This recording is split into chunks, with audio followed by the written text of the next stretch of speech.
আসসালামু আলাইকুম।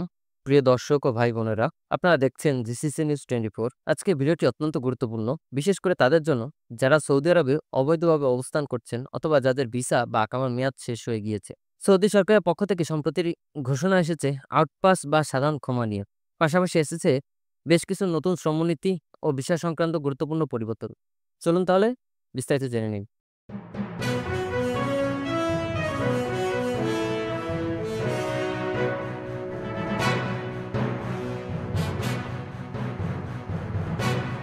আউটপাস কি এবং কারা পাবেন এই সুযোগ? সৌদি সরকার অবৈধ শ্রমিকদের নিজ দেশে ফেরত পাঠানোর জন্য নিয়মিত সাধারণ ক্ষমা বা আউটপাস কার্যক্রম চালু করে থাকে। ২০২৫ সালের মে মাসে সৌদি সরকার ফিলিপিনো গৃহকর্মীদের জন্য ৬ মাসের সাধারণ ক্ষমা ঘোষণা করেছে। এই সময়ের মধ্যে তারা কোনো জরিমানা ছাড়া দেশে ফিরে যেতে পারবেন অথবা নতুন নিয়োগকর্তা খুঁজে নিতে পারবেন।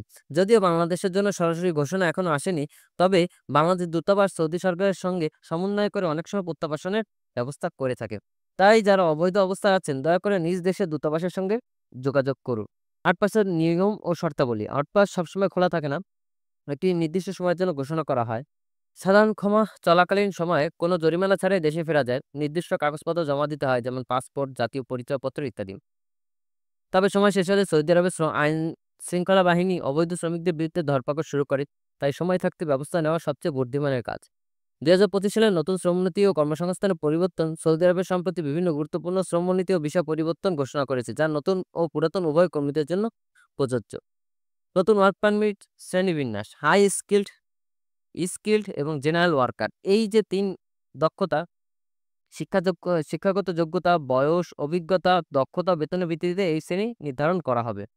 ৫ জুলাই ২০২৫ থেকে পুরাতন কর্মীদের জন্য এবং ২৩ আগস্ট ২০২৫ থেকে নতুনদের জন্য এই নিয়ম কার্যকর হবে। এতে দেখা যাচ্ছে সাধারণ শ্রমিকদের জন্য সুযোগ কিছুটা কমে যেতে পারে। ভিসা ও প্রবেশাধিকার সংক্রান্ত পরিবর্তন: আফসার বা মুকিম প্ল্যাটফর্মের মাধ্যমে অনলাইনে ভিসার মেয়াদ বাড়ানো যাবে। মেয়াদ উত্তীর্ণ ভিজিট ভিসা হলে জরিমানা দিয়ে ৩০ দিনের মধ্যে চূড়ান্ত প্রস্থান করা যাবে। হজ মৌসুমে ১৪টি দেশের কাজের ভিসা স্থগিত থাকবে জুন ২০২৫ পর্যন্ত। শ্রম আইনের বড় পরিবর্তনসমূহ: লিখিত চুক্তি বাধ্যতামূলক, মেয়াদ উল্লেখ না থাকলে এটি ১ বছরের হিসাব ধরা হবে। প্রবেশনারি পিরিয়ড বাড়িয়ে ১৮০ দিন করা হয়েছে। মাতৃত্বকালীন ছুটি ১২ সপ্তাহ করা হয়েছে। ওভারটাইম ১৫০% বেতন অথবা অতিরিক্ত ছুটি।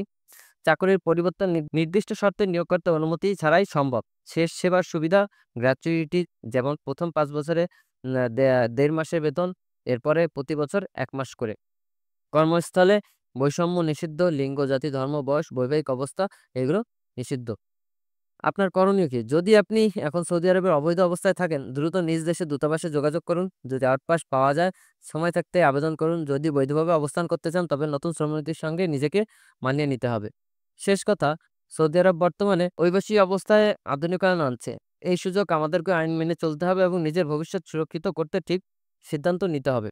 এই ভিডিওটি যদি আপনার কাজে লেগে থাকে তাহলে লাইক, কমেন্ট আর শেয়ার করতে ভুলবেন না এবং অবশ্যই জিসিসি নিউজ 24 এর সঙ্গে থাকুন, কারণ প্রবাসীদের জন্য আমরা আছি সবসময়। সবাই ভালো থাকবেন, সুস্থ থাকবেন। আল্লাহ হাফেজ।